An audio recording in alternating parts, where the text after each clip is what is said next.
kembali lagi di podcast Net Zero from Home, tempat di mana kita bisa berdiskusi untuk membahas dan mencari solusi masalah iklim, tentunya mulai dari rumah kita sendiri. Kemarin kita sudah membahas tentang bagaimana kita bisa berkontribusi dengan melakukan penghematan energi untuk mengurangi urban heat island ini. Dan di episode kedua ini kita akan bicara sesuatu yang lebih seru lagi. Kita akan bicara tentang transportasi, polusi udara, dan bagaimana kontribusinya terhadap urban heat island. Nah, masalah yang akan kita fokuskan adalah masalah transportasi publik. Oke, masalah transportasi publik masih menjadi PR terutama di negara-negara berkembang seperti negara kita yang mengalami urbanisasi yang sangat cepat. Belum terintegrasinya transportasi publik dan juga masih belum terpenuhnya kuantitas, ini akan membuat orang-orang akan jauh lebih memilih transportasi pribadi dibandingkan dengan transportasi umum. Tentunya, kalau semakin banyak kendaraan di jalan, masalah eksternalitas negatif akan timbul. Apa saja? Mulai dari polusi, kemacetan, dan tentunya menjadi salah satu bahasan kita kali ini bagaimana kontribusinya terhadap urban heat island ini. Menarik juga ya, dan teman-teman penasaran nggak? Nah, bagaimana kalau kita simak di episode kedua ini supaya kita makin aware dan juga kita bisa berkontribusi nyata untuk mengurangi krisis iklim di negara kita. Selamat menyaksikan. Assalamualaikum warahmatullahi wabarakatuh. Hai Sobat Hijau dan kawan-kawan yang ada di rumah. Kembali lagi dengan saya Iker Geni Daryadil dari Fakultas Ekonomi dan Bisnis Universitas Indonesia. Untuk topik hari ini ya, ini kita akan membahas sedikit berbeda gitu ya, walaupun tetap di ruang lingkup yang sama gitu, mengenai implementasi net zero emission dari rumah demi mengurangi urban heat island pada pengimplementasian dan dampak lainnya gitu loh. Nah, dan tentunya akan berbeda ya bahasannya, sedikit berbeda sih dari episode sebelumnya gitu. Nah, tadi Bu Evani juga sudah membuka dan juga sudah menjelaskan sedikit ya. Jadi mungkin kita kembalikan lagi kepada narasumber kita yang keren ini. Ada Mas Wisnu sendiri. Oke, jadi gimana kabarnya Mas Wisnu? Alhamdulillah baik. Baik ya, Oke, jadi di episode sebelumnya kita mungkin sudah membahas ya tentang konsumsi energi dan urban heat island. Dan kira-kira ya Mas Wisnu ya, adakah hal lain atau hal apa lagi sih yang memang terkait dengan urban heat island ini dan juga net zero emission ini selain energi yang pada kita bahas di episode pertama? Apakah ada hal lain ya? Oke, mungkin kita perlu highlight ya bahwasanya kalau ngomongin urban heat island itu nanti lebih ke lifestyle ya, gaya hidup begitu Mas Ikar. Jadi bagaimana gaya hidup, khususnya cara kita berpergian begitu. Jadi kalau mungkin di episode sebelumnya sudah tentang listrik ya, sekarang memang lebih cara kita berpergian begitu. Jadi bagaimana kita berpergian dari satu tempat ke tempat yang lain begitu. Jadi sederhananya seperti itu. Nah, masalahnya nih ya, kita itu lebih sering pakai kendaraan pribadi, baik itu motor ataupun mobil begitu. Nah, dengan begitu itu akan bikin panas gitu. Dan itu emisi dari kendaraan itu otomatis jadi polutan begitu. Jadi polutan, ada panas di situ, ada limbah panas di situ, itu yang dari berkendara ya, dari kendaraan gitu.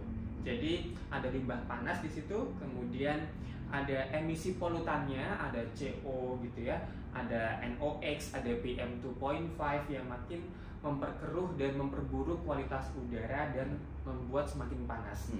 Dan ada juga laporan dari EPA ya, Environmental Protection Agency, bahwasanya kendaraan atau transportasi itu berkontribusi lebih dari 29% gitu ya, panas atau urban heat island di kota-kota besar, salah satunya di Jakarta gitu.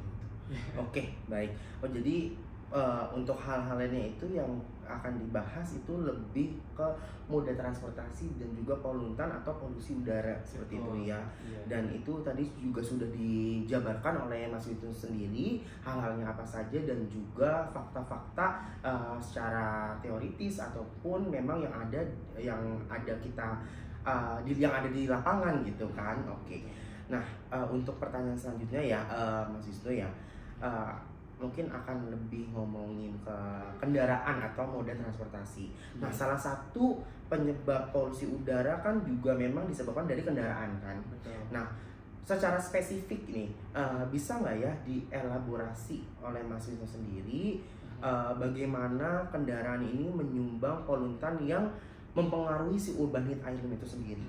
Baik, jadi ngomongin kendaraan pribadi itu pasti ya, mobil pribadi, kemudian motor pribadi itu sudah penyumbang banyak panas gitu. Jadi ketika jalanan aspal itu kan menyerap panas ya, gitu kan. Kemudian itu panas matahari masih ketambahan dari emisi atau panas dari kendaraan pribadi itu. Jadi itu akan dan dari aspal jalanan yang menyerap panas matahari, kemudian ada dari itu kan nanti mantul lagi ya ke udara gitu. Nah itu akan ketika kendaraan lewat itu kan menambah beban lagi ya, akan menambah panas, kemudian dari knalpot motor kita, knalpot mobil kita itu makin memperparah gitu. Jadi konsekuensinya adalah kota akan makin panas begitu. Jadi di sana mungkin kita ngeluh ya, cuacanya kok kayak gini ya, itu bukan karena dari climate-nya ya, tapi memang dari kitanya begitu, dari kita berkendaranya, karena lebih banyak yang menggunakan kendaraan pribadi. Nah, jadi ketika kondisi itu semakin memburuk ya, sudah panas, kemudian makin banyak emisi dari kendaraan pribadi, yaitu akan siklusnya seperti itu terus. Dan itulah disebut dengan feedback loop ya, bahwasanya yang negatif itu akan terus muternya seperti itu terus gitu. Sudah kondisinya panas, kemudian kita berkontribusi lewat kendaraan pribadi kita, ya tidak akan ada akhirnya kalau kita tidak segera mengakhiri itu begitu. Oke, wow, bisa didengar ya sobat-sobat hijau yang ada di rumah. Jadi semakin banyak pengguna kendaraan pribadi, berarti semakin panas juga ya suatu kota, yang akhirnya juga berpengaruh terhadap cuaca, betul ya? Iya. Oke, gitu. Nah, jadi untuk ngomongin hal seperti tadi yang sudah dimention oleh Mas Wisnu sendiri, jadi kira-kira ya, jadi kita sudah paham tentang bagaimana kendaraan ini mempengaruhi urban heat island itu sendiri. Dan kalau kita mau mengubah kondisi ini gitu ya, untuk kelebihan yang lebih baik gitu. Nah, baiknya itu mulai dari mana? Dan langkah-langkahnya seperti apa aja? Mungkin Sobat Hijau butuh jawaban dari Mas Wisnu ya, karena mungkin mereka bisa mengimplementasikan. Makanya kita kan juga topiknya membahas net zero from home gitu ya. Jadi balik lagi, para Sobat Hijau di rumah bisa mengimplementasikan dari rumah apa aja sih yang mereka bisa lakukan, dan baiknya itu dimulai dari mana. Betul. Gitu. Ya. Sebelumnya saya juga appreciate ya dari programnya Mas Ikrar ini, karena ini kan sebenarnya sangat simple ya, langkah-langkah sederhana yang Sobat Hijau bisa lakukan begitu. Jadi dari aspek atau ini ya, transportasi ini ya, atau kendaraan pribadi, jelas yang paling mudah adalah yuk gitu ya, kita pakai transportasi umum begitu ya. Kenapa sih? Karena kalau pakai transportasi umum ya, itu ya konsumsi bahan bakar minyaknya ya udah, itu misalkan satu bis aja, sementara itu bisa diisi 50 orang gitu ya. Bandingkan kalau 50 orang pakai motor semua gitu, emisinya akan makin berlipat-lipat ganda gitu. Jadi naiklah Trans di Jogja, ada Trans Jogja, Trans Jakarta ya, kemudian ada MRT, ada LRT gitu kan, makin banyak moda gitu ya, KRL gitu. Nah, banyak opsi yang Sobat Hijau bisa ambil di situ. Itu ya, dengan ambil atau menggunakan transportasi umum kita bisa berkontribusi begitu. Kemudian ini sepeda ya. Nah, kalau Mas Ikrar lihat kan sekarang jadi tren ya. Betul sekali. Tapi teman-teman atau Sobat Hijau jangan kemudian hanya sekedar gaya-gayaan ya. Ada banyak komunitas cycling sepeda gitu kan.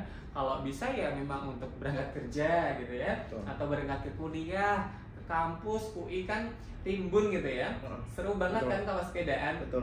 Jadi sepedaan atau jalan kaki gitu. Nah, ini kan kita sering lihat ya Mas Ikrar ya, teman-teman kita gitu, dari kos mau ke Indomaret jarak cuma 50 meter, cuma 100 meter pakai motor gitu kan, betul. itu emisinya langsung itu ya akan sangat berkontribusi terhadap urban heat island-nya begitu.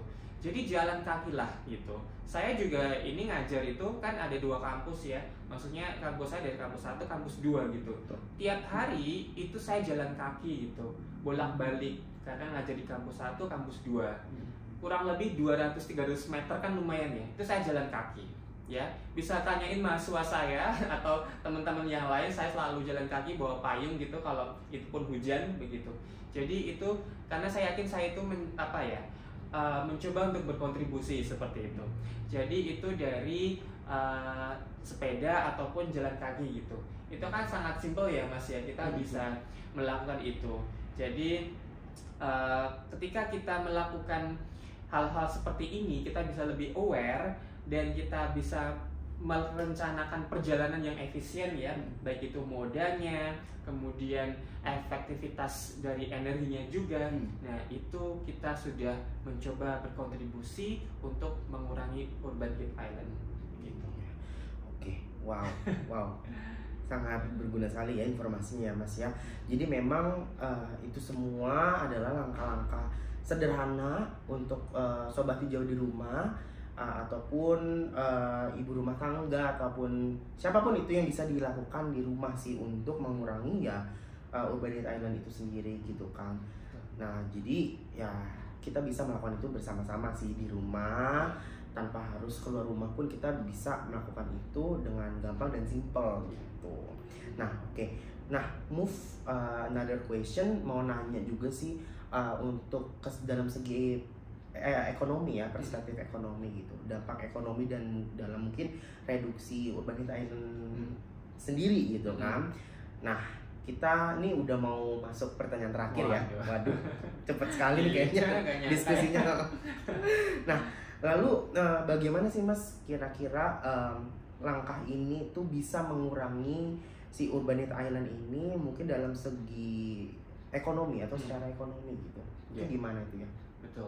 Jadi terima kasih juga Mas Ikra sudah menyinggung ke aspek ini ya, karena memang kita harus realistis ya. Ternyata ini juga bisa berdampak pada dari sisi ekonomi atau finansial begitu. Betul. Jadi semakin banyak orang, semakin banyak kita ya sobat hijau itu beralih ke transportasi umum begitu, yaitu tentu akan mengurangi permintaan bahan bakar minyak gitu untuk kendaraan pribadi.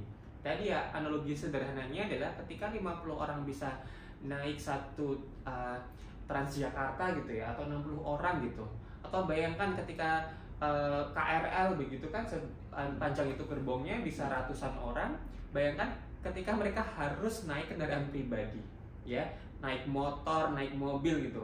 Jadi tentu itu emisinya akan jauh-jauh lebih berlipat ganda gitu. Bukan cuma emisi tapi bikin macet juga kan. Betul. Nah, betul. itu.